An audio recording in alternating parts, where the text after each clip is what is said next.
Durante a semana, nossa equipe de reportagem recebeu algumas reivindicações por parte dos usuários do transporte escolar, justamente em relação à questão da superlotação, principalmente ao que se diz respeito no período noturno.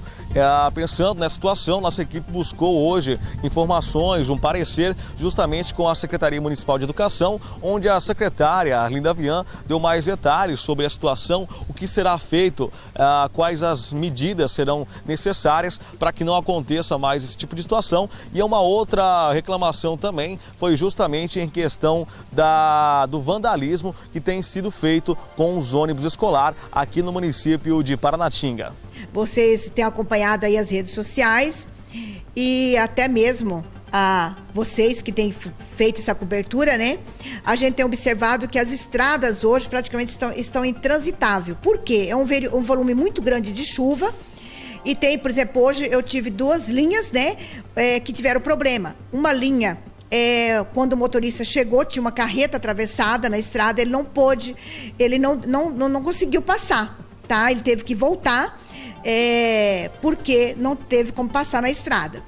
E também, por exemplo, o ônibus termina estragando, porque força demais, tá? Devido às estradas, né? Então a gente ainda está com muito problema devido a intensas chuvas que está acontecendo. Mas a gente, assim, tem buscado atender, tá? E também a gente pede assim, a compreensão dos pais, né? Por exemplo, quando o ônibus não passar, alguma coisa acontecer, ligar pra gente verificar, pra gente informar o que está acontecendo. Por exemplo, hoje mesmo eu tive linhas que fiquei com 2 linhas que o atendimento não foi completo. Por quê? Porque na hora que chegou, tinha uma carreta atravessada na estrada e o ônibus não pôde passar. Então, nós estamos com muito problema. Até que comece o período de estiagem, né? E a gente vai ter pequenos transtornos. Então a gente pede a compreensão dos pais. Eu sei que é difícil, as crianças terminam perdendo a aula, né? Mas a gente sabe que essa educação, as crianças que vêm do campo, que acordam de madrugada, não é fácil para eles esse período agora de chuvas intensas, né? Mas a gente está aí fazendo o possível, né, para que a gente possa atender as nossas crianças. Também tem a questão da carteirinha, como que funciona?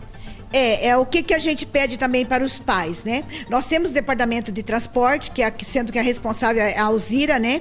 A gente pede para as pessoas que é usuário do transporte escolar, as crianças, que imediatamente dirijam ao setor de transporte escolar para fazer a carteirinha de estudante. Por quê? É uma forma de identificar, tá? De fazer a identificação dessa criança com o transporte escolar. Tá? Para saber se você realmente é aluno, sabe? Porque, veja bem, só quem pode adentrar o ônibus se você é estudante, se você realmente estuda e tem que utilizar o transporte escolar. Então, a gente pede também para os pais que se dirijam até o departamento de transporte escolar, tá? Através da Alzira, para fazer a carteirinha de estudante o mais rápido possível, a carteirinha do transporte escolar o mais rápido possível. Professor, em relação a algumas reclamações que a nossa equipe recebeu, justamente em relação à superlotação, qual que é o parecer sobre esse caso? Na verdade, isso estava acontecendo na linha noturna, tá? Nós não tínhamos sido informados dessa superlotação. Então, o que acontece? É que as crianças não estão fazendo a carteira do transporte escolar. A partir da hora que a gente foi informado, nós já identificamos o problema e já estamos solucionando o problema também. Então, é preciso, né? Por isso que é importante o aluno vir fazer a sua carteira do transporte escolar, para que a gente saiba, por exemplo, que linha que ele está fazendo, por exemplo, qual é a linha do transporte escolar que ele está usando, para que a gente possa saber o quantitativo de alunos que tem naquela linha. Porque o que acontece? As pessoas usam aleatoriamente, não pode ser usado aleatoriamente. Tudo tem que ter um controle. Nós precisamos saber desse controle. E como que a gente faz esse controle? Através da carteirinha. Tá? O aluno precisa ir lá no setor de transporte escolar e fazer a sua carteira, para que a gente possa identificar o quantitativo por ônibus. Senão fica difícil. Então a gente tem que ter essa cultura de se preocupar também, de organizar a nossa vida.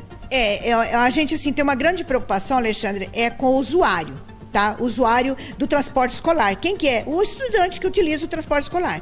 Então, que muitas das vezes, eles não sabem utilizar o transporte escolar. Eles sentam no encosto, eles sentam no braço da poltrona e termina quebrando. Por exemplo, esse início de ano mesmo, a gente fez várias reformas tá? Nos bancos do ônibus do transporte escolar. E é uma reforma cara, não é barata. E aí o que acontece com os alunos? Eles rasgam, eles cortam. Por exemplo, essa semana passada, foi quinta ou sexta-feira, quebraram um vidro do ônibus, um vidro grande. Isso tudo tem um custo. Nós vamos estar identificando quem foi o aluno que fez isso para ele repor o dano causado, porque, veja bem, é um patrimônio público. E esse patrimônio não pertence a nós, que somos, por exemplo, que estou aqui na secretaria, o prefeito, pertence à comunidade. Mas nós temos que zelar por isso, porque ele está pagando um imposto.